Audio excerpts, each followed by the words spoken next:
And now, from beyond our dimension, this is the JeffMara podcast. Here's Jeff. My guest is Ginette Biro, author, cosmic channeler, spiritual medium, and motivational speaker who had a near-death experience and reviewed her life blueprint on the other side. Ginette, thank you so much for being my guest today, and welcome. Thank you so much for having me. I'm honored to be here. Well, thank you. Ginette, my audience loves to hear about near-death experiences. So if you don't mind, can we start on the day yours happened? Absolutely. Yeah. So my near-death experience happened about 2.5 years ago. And it was during a routine surgery. So my whole experience on the other side occurred within a span of 20 minutes in which I was under, right? I was put under during my surgery. But my experience as a soul was about 24 hours is what it felt like. And so there's several things leading up to my NDE that, are part of the whole story, but to focus just specifically on the NDE, I had an indicator that something was going to happen. So I'm a medium, so I communicate with spirits regularly. I go into different realms in meditation. So I just assumed I would have some sort of astral travel or cool meditation or spirit communication. And I don't belittle that by saying it that way, but I say it that way because the profound difference of literally being on the other side was huge. It was huge.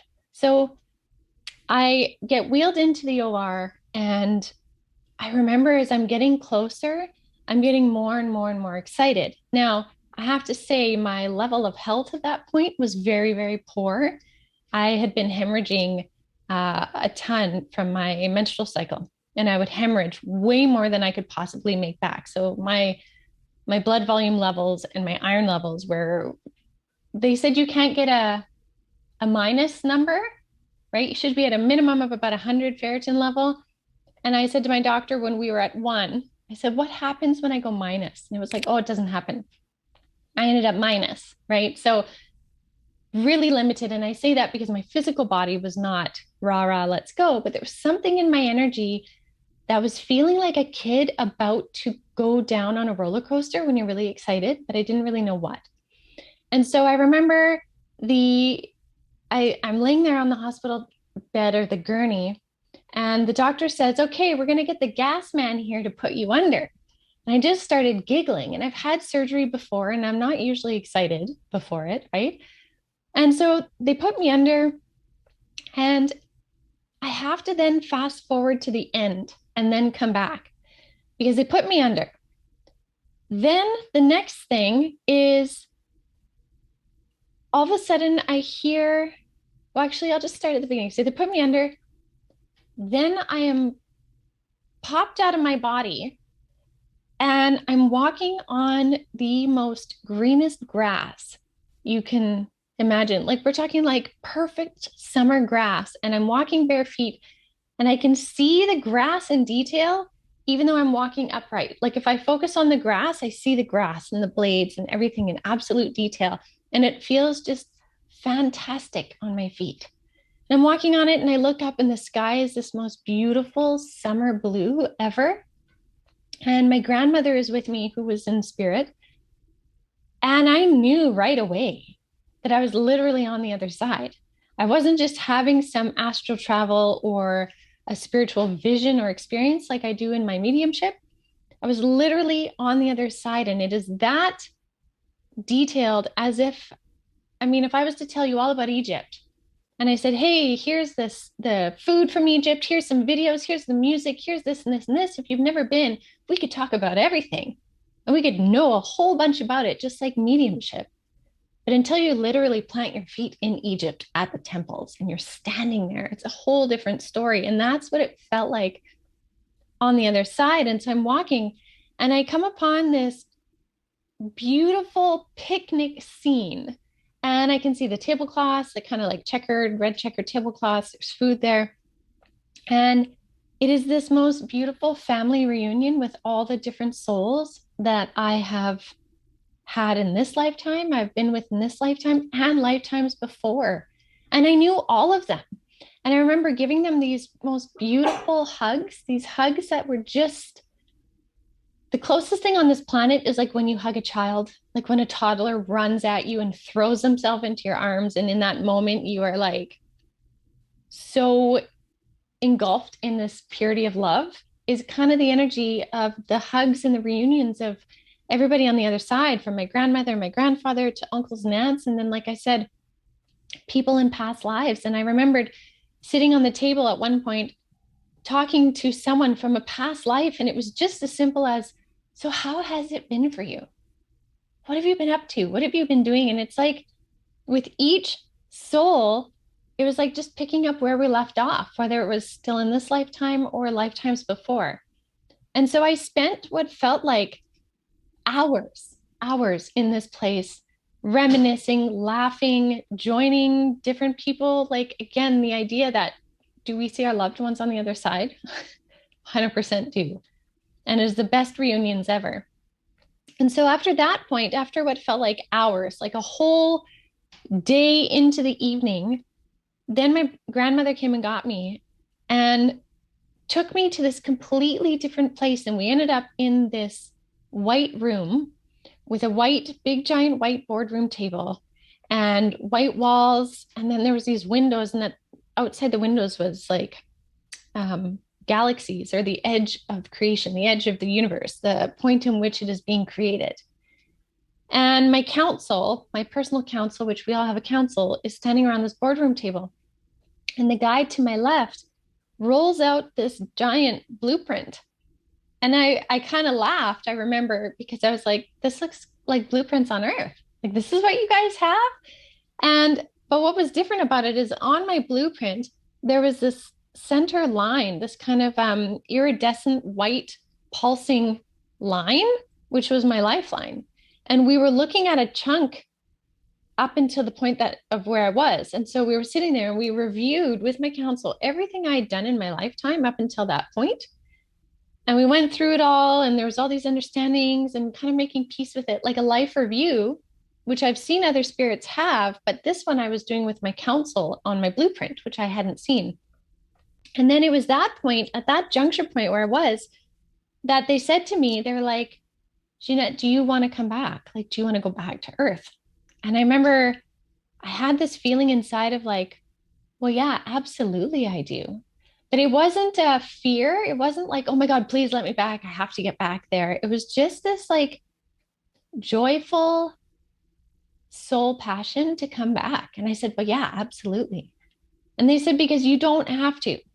You have done up until this point, you've fulfilled the things, you've checked the boxes basically of your life up to this point. So you get to choose. So again, they asked, are you sure you want to go back? And I said, yes, absolutely, I do. And so then they told me, well, now that you're coming back with what's remaining of your blueprint of your lifeline, which is about this long, it's like 6 inches left compared to, I don't know, because the way they were standing in my memory, however long I've lived, is blocked, right? So I don't know what this is in reference to, these 6 inches. But what I got to do with that piece is there was different kind of like, I call them juncture points, but they're like fuses. They almost look like fuses in a fuse box, but laid out slightly like not in a line. And they said I could go through those different juncture points and rearrange them if I wanted. And so the very first one that I did, I pulled out was chronic health issues, right? Because I had had chronic health issues kind of through my whole life in varying degrees. I mean, some people have it way worse than what I did. But I was kind of known as like the canary in the mine shaft of my family. If someone's going to get it, Ginette's going to get it. She'll be the first one to go down. She'll be the one that gets the flu. She'll be the one that gets this. There was always, I was kind of known to be the sickly one. And so I remember looking at them kind of like, you sure I can pull this out? And they said, yes. And so I remember pulling it out and again, looking at them like this has to be a joke because I just didn't, I tried everything for my health. And so I put it down, I picked up another one and I put it in of shifting this karmic or blueprint plan of chronic health issues for lessons and learning. And so I put that one in there. And I did that to several others. And they said, you will have conscious memory of the first one, but not the rest of them. And they said several things will happen in rapid succession to get you on your path when you go back. And then again, they were like, are you sure you want to go back? And I was like, yeah, I do. So with that, it was then at that moment that all of a sudden I heard the nurse say, Ginette, are you awake? And so this is what I was going to jump to at first, but I heard the nurse say, Ginette, are you awake? And within, like, this all happened in fractions of a second. She said those words. My grandmother was with me at the same time as I felt myself go back into my physical body. Like I just like thumped right into my physical body. And I didn't even open my eyes. And I, like I said, I've had surgery before. So I know I'm usually very groggy. I'm the kind of person that takes a baby Tylenol and I'm out, right? So I fling back into my body. My grandmother is right beside me. My eyes are still closed. And I say to the nurse in the clearest of voice, it was my higher self that came through. And it said, I need you to write something down for me. As clear as day, I said this to her. And she said, okay, what do you need? I said, I need you to write down these 4 words, fold up the paper and put it in my hand. And so she stopped what she was doing. And I framed it. It's right here. This is the paper from my surgery. And so these words wouldn't really make sense to other people. It said, Great Baba, tree roots, time to entwine. And I went far. But what the thing was that my higher self knew that if I carried all of those memories after I had been given pain meds, post-surgery and stuff like that, my sciencey brain, although I'm a medium, I'm very analytical, would have doubted, would have questioned more. And so these were like these key words. So she gives me this paper, I fold it up, I'm holding it here. And then she goes about her business, doing whatever she had to do. They wheel me down to see my mom. And through like one eye peeled open, I said to my mom, you have to hold this. Do not lose it. I need it. And then they gave me pain meds and whatever. And so it wasn't until the next day that I didn't have any medication in my system. And I went and I found this paper and I opened it and I read it. And as soon as I read it, the whole experience came flooding back to me. Like it just whoosh, came flooding back to me. And I was staying with my parents at that point because my husband had the kids, so I could rest. And I said to my parents, I'm like, I got to tell you guys what happened. And so, I proceeded to tell them the whole story. And one of the deals that I made with Spirit on the other side was if I was to come back, what they wanted from me was to share what I had learned there and to share what I know as a medium and to help share stories. The sharing of stories on our planet is what helps people grow. And it's not that my story is the only answer, but my story is one pathway to awareness. And so they said, I needed to share it. I needed to step up and I needed to speak. And so I made that deal. And that's why I created Avalon Spirit After in my podcast. And I wrote a book about it and all this stuff. Because the greatest thing I learned from seeing my blueprint there was the huge value and the huge focus we have on choice. We have choice in how we create our destiny. This is what I was completely shown is in the blueprint, we sit there before we come into this lifetime and we, with our counsel, design our blueprint based on what our soul wants to know, wants to learn, wants to gain experience of. And then when we come here as human beings, we also have then free will in the conscious choices we make to all the things that happen, right? So when we choose with free will to not learn a lesson based on our destiny, then it repeats itself over and over until we learn the lesson. And so that's why when I got to the other side and I got to see my blueprint with the remaining parts of my life from a soul level, not just the human me, but the higher soul me, I got to choose what would be the most pertinent experiences now moving forward. And so a big piece of my message is, first of all, we absolutely reunite with our family members and friends on the other side because my reunion was just so beautiful. Second, if there was ever any doubt that life carries on, that we just carry on, it is completely gone. I mean, I didn't really doubt it already anyways. I was a medium and I talked to spirits for over a decade before this. But to actually be there and to feel how I felt over there, I felt like me, but even better. I didn't feel like, here's me and oh my gosh, me over there with my body. My body felt completely irrelevant. It wasn't even a thought or a concern. I was entirely me on the other side, and the other side was so real and so tangible, and most importantly, so loving. The joy and the bliss are the closest words I can find to explain the feeling over there, the understandings over there, the harmony and the compassion was like joy and bliss, but not in excess. I think sometimes when we think of the words joy and bliss here on earth, we think it is kind of in excess, but it was in perfect balance, harmony was the other side. And so I came back with just this appreciation for human life, but also a very clear understanding of how different human life is from soul life and how those perspectives are quite different. Because when I came back, I mean, yes, I'd had this experience, but it also then took some adjustment to adjust back into the way that human life is versus spirit life, because they're very different. But that just to me speaks to the value of human life being such an opportunity to learn and grow, right, through physical dense experiences. So that's my actual NDE in a nutshell. There was lots of things leading up to it. But yeah, it was one of the best experiences of my life. And it's one that I just don't think I would tire talking about, because every time I talk about it, I get to relive the energy of it and the beauty of it. And it just helped to really emphasize what matters.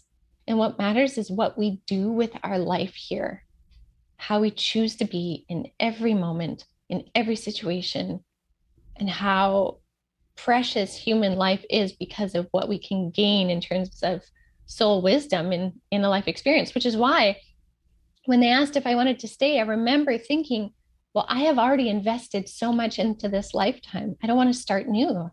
I definitely want to carry on from where I am. Thank you for sharing your story with us, Ginette. Did you have your NDE due to some kind of complication during surgery, or was it just a reaction to the anesthesia? It was just an opportunity to take an out. So it was basically an opportunity for my physical body to be so densely sedated that my spirit could fly out of there, right? So I didn't have to be resuscitated or anything like that. But what I was told when I was on the other side and they said if I wanted to stay, I was shown how it was simple, like it would have been a simple flick of a switch for my body to die. My body had been weakened so much that it was basically ready for a heart attack.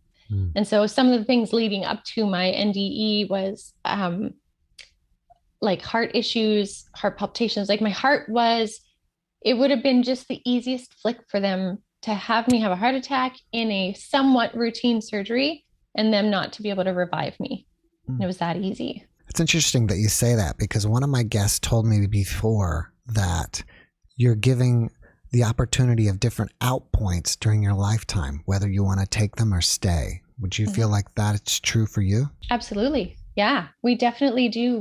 Sometimes we have a series within, say a span of 3 months. Somebody could have several potential exit points, right? Some only have one at the very end of their life, but most people have a couple different points in their life in which they could take an exit, for sure. Now, you've been doing astral traveling before this. Is that correct? Can you describe the difference between astral traveling and this experience that you had? Yeah. So astral travel to me, and again, this is my version, right? My understanding. Astral travel to me is like super vivid dream state. You know, when we have our kind of normal dreams, but then we have those really vivid dreams that feel really real to us. That's how I compare astral travel.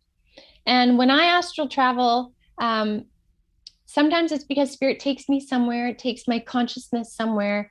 I can go to different dimensions. I've even astral traveled to different places on Earth. One time, my husband, we couldn't get a hold of him when he was on this hike. His GPS wasn't working and it had been 5 days at this point. And so I was able to astral project my consciousness to see where he was on his hike. So that's astral travel to me. It's like projecting your consciousness in the form of like watching a video or being somewhere in like a vivid dream-like state, okay, even though it's in meditation.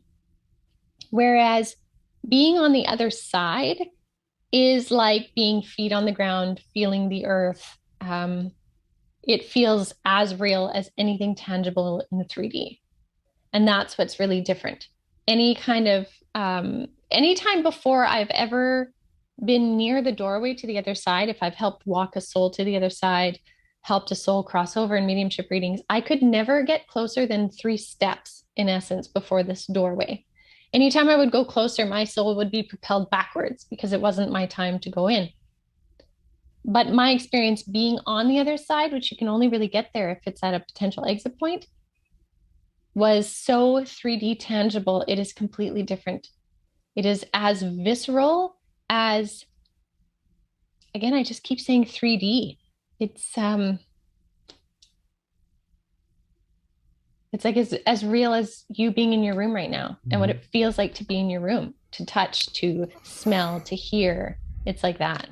Would you say it's the same or even more real? Well, I mean, it's the best comparison I can give is our 3D, but in that higher realm on the other side, it's more real. Like I said, with the grass, I'm walking upright on the grass and feeling it.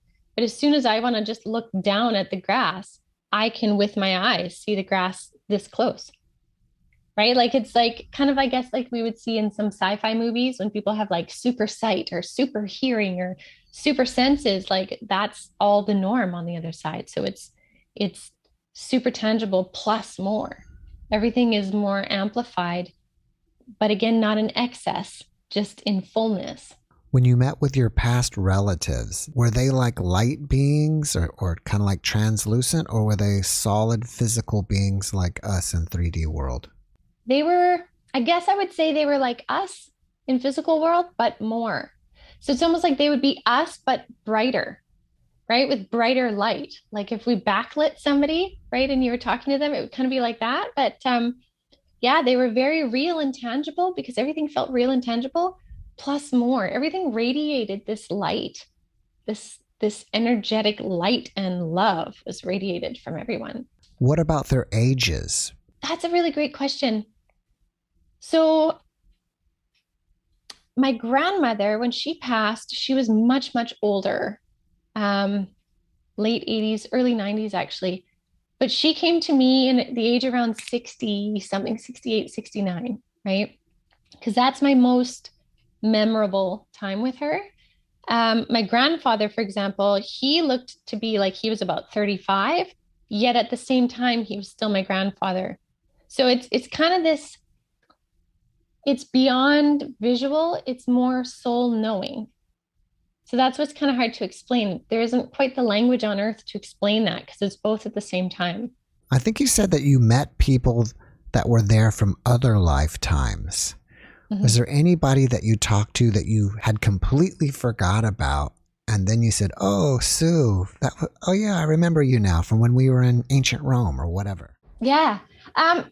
No, because here's the interesting thing is when I was there, everybody that I met, even though I wouldn't have known that in this lifetime, right? Like I wouldn't have recalled them from this lifetime.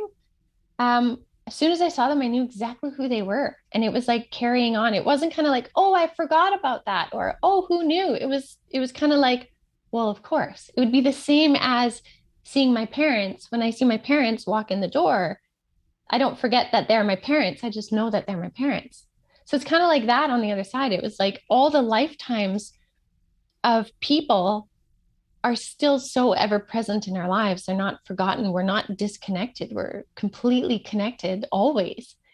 And I also have to say, I was so surprised at the amount of people that showed up for me.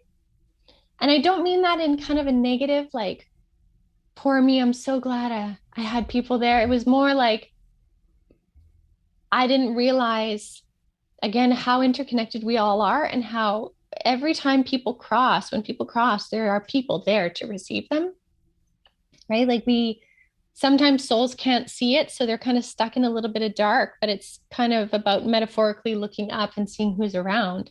And the amount of people that are there to receive them in many different ways is quite vast. Have you been doing mediumship since before this experience? Yeah, I was a medium before. I mean, I can retrospectively look back to the age of 5 and remember feeling spirits. And then I started seeing them around my teens. And then I decided to really dive into it in my early 20s and learn everything I could. And then by about 28 is when I felt confident enough to start doing readings, right? And so I turned 40 this year. So the last decade and a bit, or at least a solid decade before my NDE, I was already a working medium regularly. I mean, thousands of readings I've done, and I've seen a lot of different ways that souls have crossed. They've explained their stories of how they cross. Like, you name it, I have heard a lot.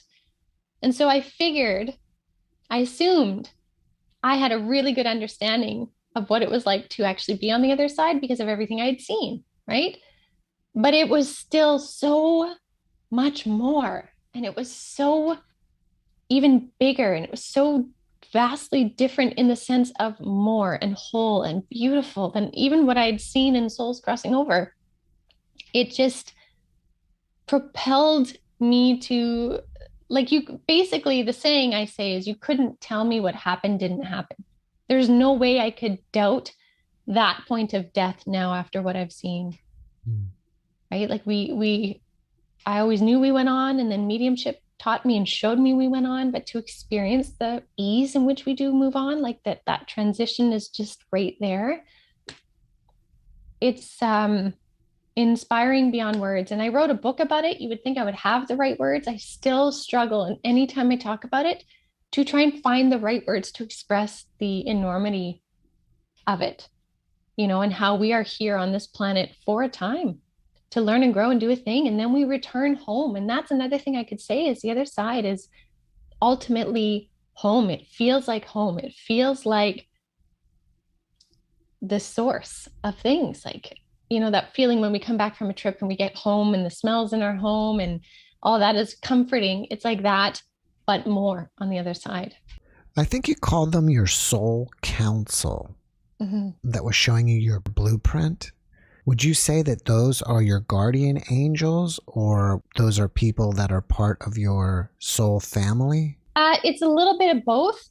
Most of my counsel, there are some interchangeable ones, so some that come in at different times, and then there's some solid specific ones, like my lifetime guide, some of my other guides from the higher realms. There's Pleiadians in there, there's Syrians, like there's many different beings that make up my council. We all have a council as well of different spirits, depending on what it is we're doing on this planet. So my council looks like all different kinds of things and people, some being ones that I've known before, some being new beings.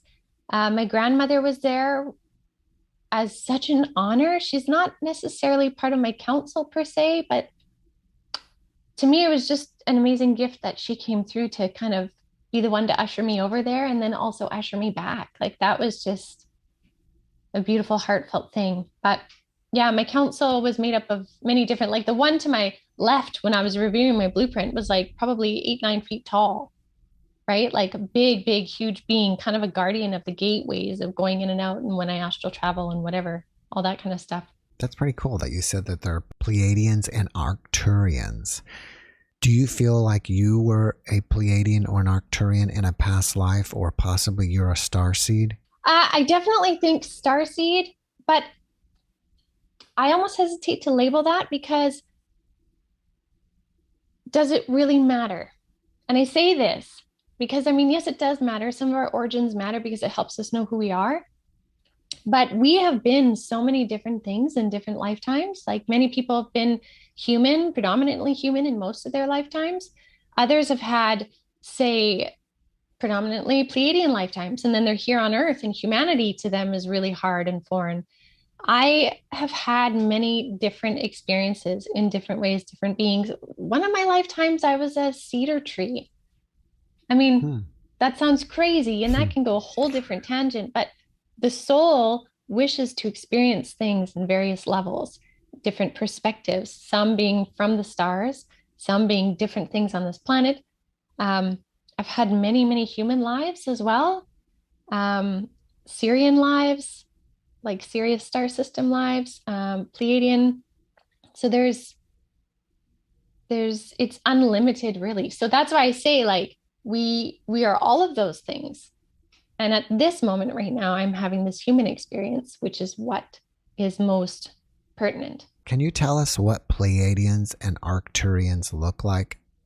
Yeah, so Pleiadians, they are now people see them sometimes in different ways. The way that I see my guides usually, they're about kind of 7 feet tall-ish from the Pleiades star system.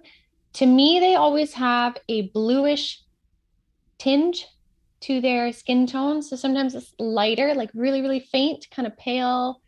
Sometimes it's a little bit more blue, very long, slender, kind of Nordic looking. Sometimes when I first started seeing them, they really honestly reminded me of Uma Thurman.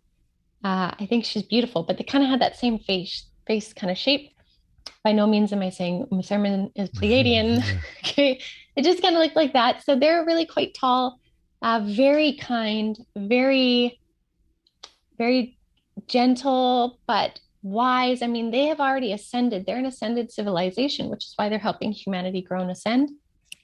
The Arcturians can come in different forms as well. I have seen some that are, about 5, 6 feet in height, but there are a few that are kind of about 6, 7 feet in height. They also, to me, have a bit of a bluish energy, but they're more broad than the Pleiadians. Are longer and slender. Both can look quite human-like. Arcturians look a little farther from human, but not like grays or anything like that. And again, both of them are very beautiful energies that come through to really help us grow. The Pleiadians work a lot with higher energy, higher consciousness. The Arcturians are really kind of almost like the foot soldiers. They help to really implement, shift, and observe the realities in 3D world, as a nutshell. Some of my NDE experiencers have gone to the water planet and seen like fish-like beings. Have you ever heard of that? I've heard of that. Yeah. I've heard, I mean, there are so many different planets, dimensions, galaxies out there. To think that we are the only inhabited planet in all the galaxies in space is a little bit narrow-minded, if you ask me personally.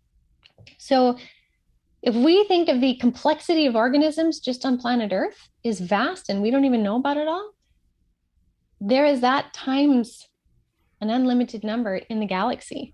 So I have heard of many different types of planets with different beings. There's some that look very much like Earth, but for example, may have a purple skyline versus a blue skyline.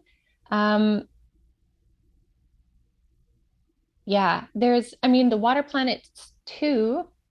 There's a deep connection, some people say, from that to the Atlantean Lemurian times on Earth, that some of those beings are connected to the myths and mythology of mermaids, water sprites, all that kind of stuff. So there's many places our souls can go in both astral travel, dream state, but also NDE. It's not just limited to Earth-like places.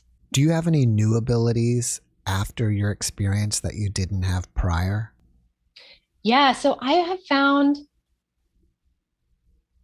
found that information comes much faster, like much, much faster now since my experience. It's just so fast to get the insights. I've also really opened up my channeling, so like direct channel from spirit. Mediumship is basically when you're that intermediary, that interpreter between, and channeling is when you just kind of let it move straight through you.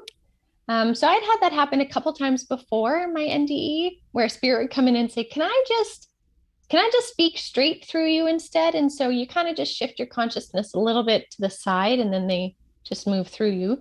Not in like possession, my voice doesn't change, but the cadence of my speaking might change or something. But I found channeling really opened up. And then I also found that the veils between this world and other realms and dimensions are very, very thin since my NDE. So for me, seeing spirits is happening so often. I mean, at nighttime when I go to bed and I close my eyes, if I don't sink lower into that sleep state, I just go straight into that astral and I'm all over the place.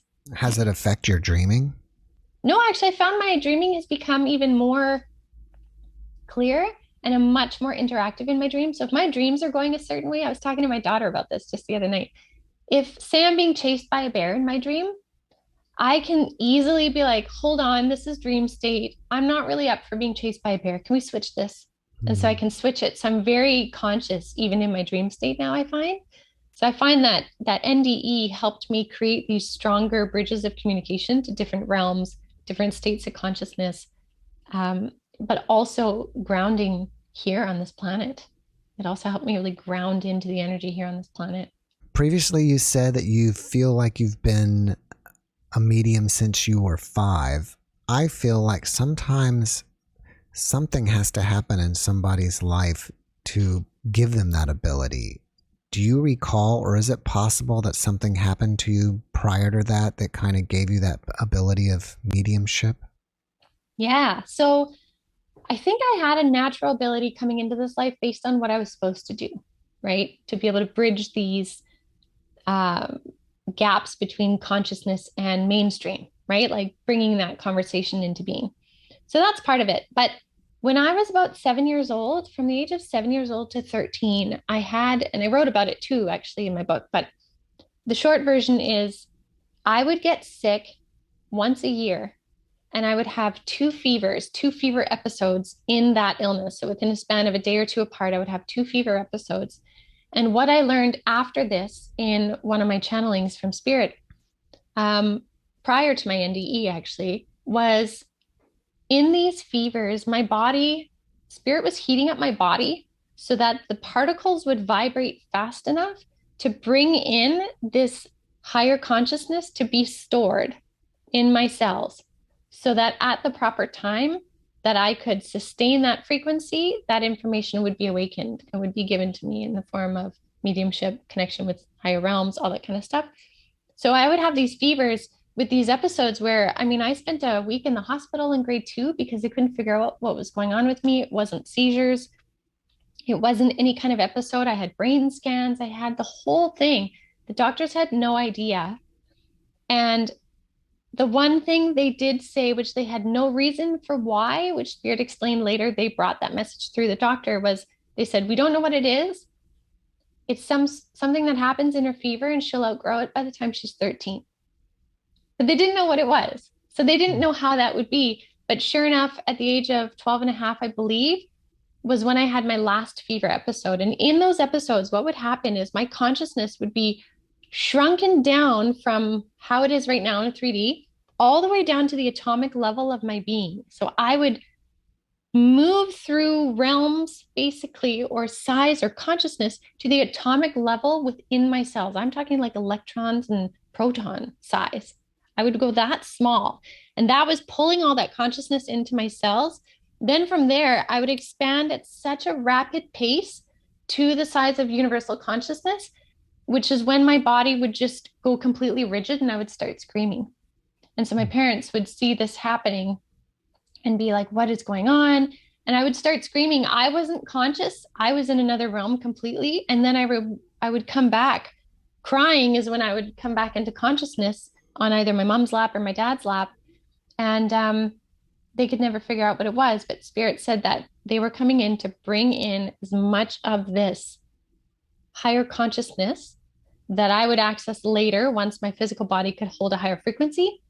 But it needed to be brought in during high frequency body energy, which happens during fever, right? Like you heat up particles, they're going to move faster, right? That's how we change that structure. So that's why it would happen through the fevers. And so my very last one, I knew somehow it was the last one because at that point, when I expanded outward, I was able to shrink back down. Before normally I would expand outward and just come back to consciousness. I would shrink back down and then I knew that it was complete. How would a 12, 13-year-old kid know any of that? We had no idea what was going on with me, even in mediumship, until I was in my late teens, early 20s. Have you been given the gift of prophesizing? And if so, have you seen anything that has come true? Yeah, sometimes that does happen. The thing with premonitions or prophecies is number one, huge responsibility when you get those insights. So sometimes the knowings that you have are a huge burden. So that's a hard thing. Number two is there is so much variability in a prophecy or in a premonition, because basically the time in which you're given that information, you're given the highest probability snapshot based on all things involved. So if you're given a premonition of multiple people, you got to remember that each of those people has free will as well that can deviate that prophecy or premonition from coming to being at the time, at any time. So yes, to answer your question, I have had those opportunities. Some of them are bang on to what Spirit says, and some of them deviate depending. And then the other thing that's happened to me too, though, with that, which I'm still figuring out, is since my NDE, I've had more access to different timelines and parallel timelines. So sometimes I will see a prophecy or a premonition that actually happens in a timeline beside this one that I'm in. And so I may think all those things are happening in this one, but it actually plays out in that one.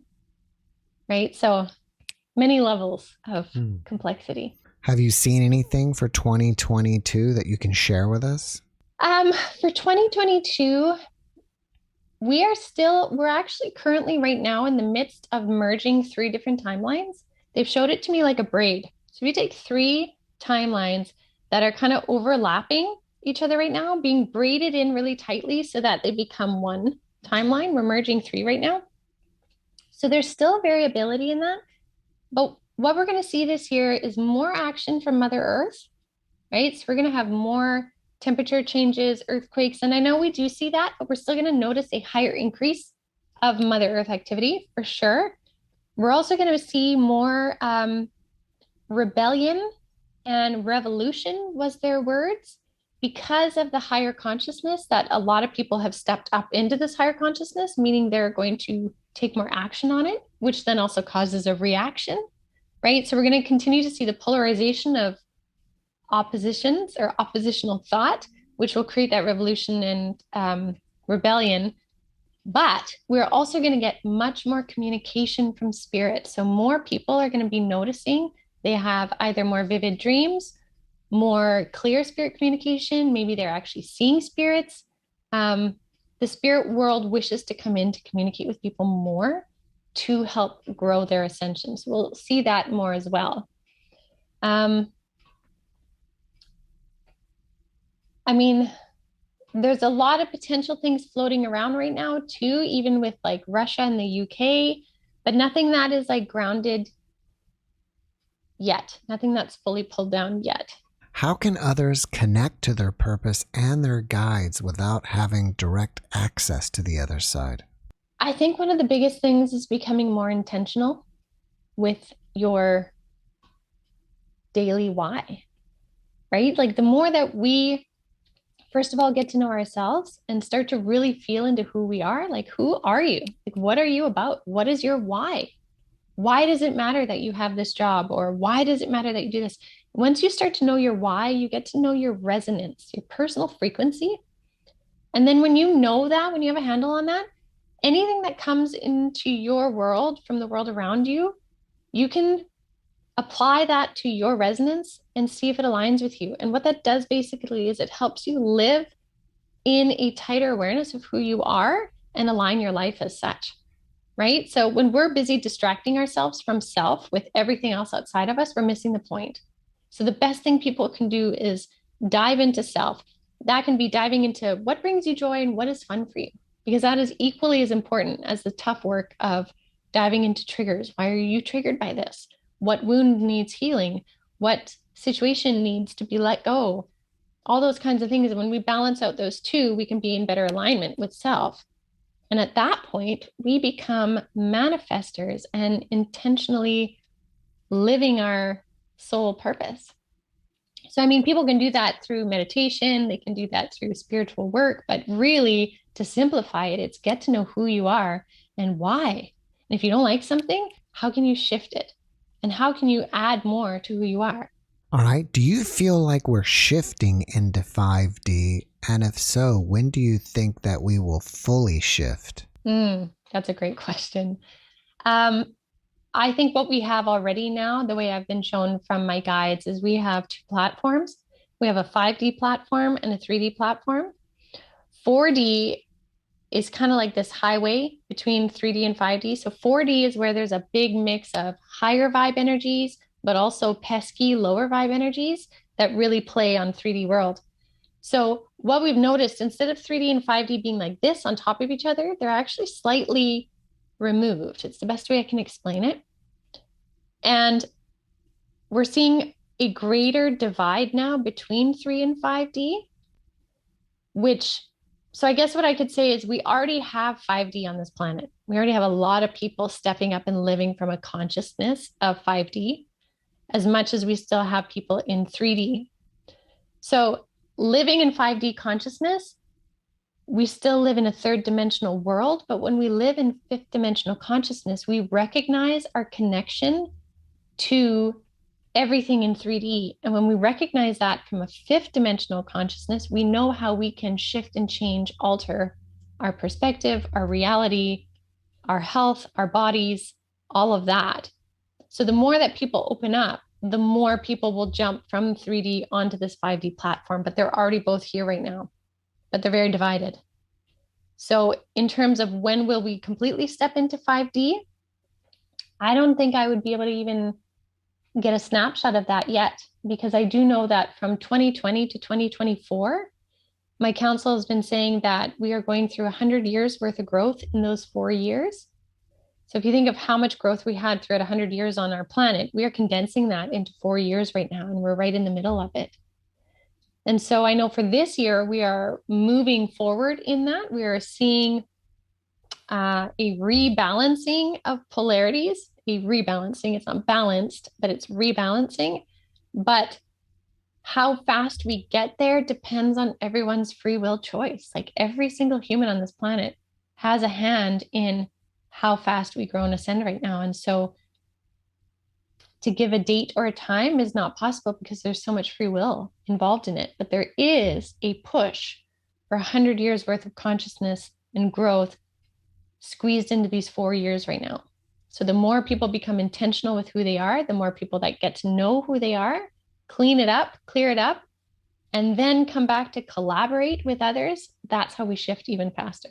Are you in regular contact with your guides? And if so, have they given any messages for the rest of us besides your own personal messages?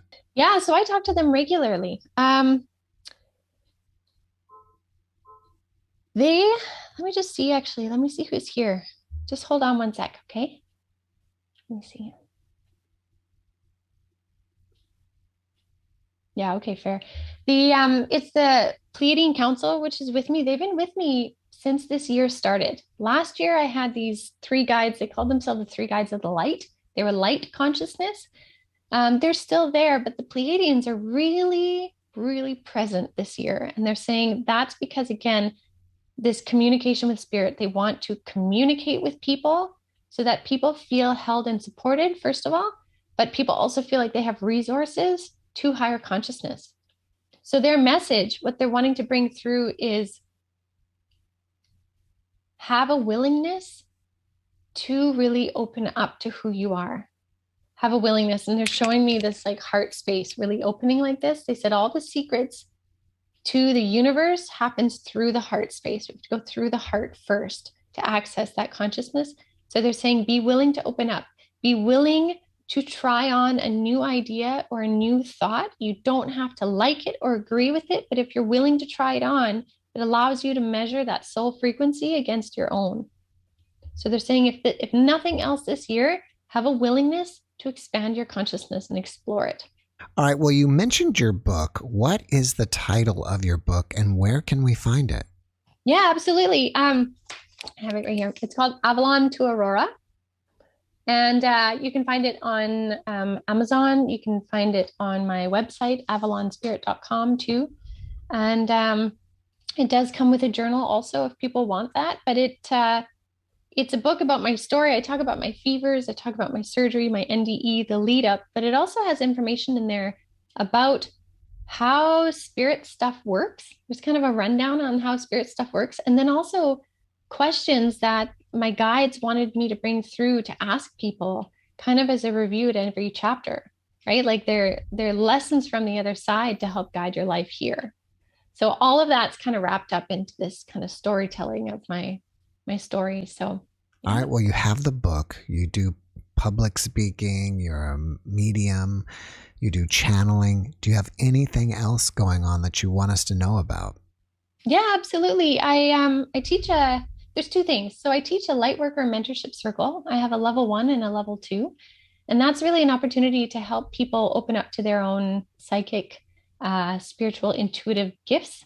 So in those courses, we learn different things from setting up sacred space, how to tune in, how to create that communication network, how to connect with your guides, how to feel low vibe energies versus high vibe energies, all of that, the how-tos. I basically say to people, it's like, I help you pack your metaphorical backpack for your spirit communication journey, because I've done it many times. And then once you know how to use all the things, you choose what you want to keep, what you want to toss out, and then you go and you journey. So that's what Lightworker Mentorship is all about. And then the other one that I do once a month is my Cosmic Consciousness Circle. And I love that one. That is where we meet once a month and I bring through channeled information from the guides, whoever it is from my council, of what's pertinent, right? So already this year, we've talked about the Merkaba and embodiment and how to embody with an explanation from the Pleiadians. And this week or next week, when we do Cosmic Consciousness again, we're going to be talking about the pineal gland and opening up that access point to visual consciousness through the explanations of the Pleiadians. We've had the 3 gods of light come through. We've had Arcturians come through. We've talked about the Galactic Federation. We've talked about the elements, using water to merge and connect with frequencies. Like it's so higher consciousness inspired, which is why it's one of my most favorite ones. So if there's people that are looking for that higher consciousness content, the Cosmic Consciousness Circle is a great one for people. All right. They can find out about that on your website. Yeah, it's all on avalonspirit.com. If people want to contact you and chit chat or ask you questions, are you open to that? And if so, how do they reach you? Yeah, so one of the best places, people can find me on Instagram, Ginette Biro Medium, as well as on Facebook. But the best place on Facebook, though, is we have an Avalon Spirit Facebook group. So if they find that one, the Avalon Spirit Facebook group, everyone that's a part of my Avalon Spirit team is also on there. And it's a great place where we're communicating regularly. I'm on there every day, posting something, answering questions. So people can reach out there too. That's a great platform. And we'd love to have whoever is interested. All right. Well, before we finish up, can you leave us with one last positive message? Yes. Okay. So they're telling me it's about perspective. So they're saying, we would love to leave you with this. You have so much choice in how you choose to live your reality. Your reality is entirely based on your perspective. The greatest gift we can give you right now is that you get to dictate that perspective by the thoughts you think every day. And that's something we hear often, but the reality of it is you can take the same situation and see it in a negative or positive. So when we recognize that power that we carry innately every day, we can change the reality and the perspective of the world we are currently living in this very moment. Today can either be a day of positivity or forward movement or progress, or negativity, victim thinking, whatever that may be. The power to change that is within us based on our choice. And when we do that, we then shift the frequency of our being, which then ripples out to those around us and helps inspire them energetically to shift their frequency. And that's how we help to change aspects in the world. So your perspective dictates your reality, and you get to choose what that is. Well, thank you for sharing that message, Ginette. And thank you so much for being our guest. I really appreciate you, and I wish you the best. Thank you so much. This was great. I truly appreciate the time. And to everyone watching, thank you so much. And it's been an honor. Thank you, and have a great day.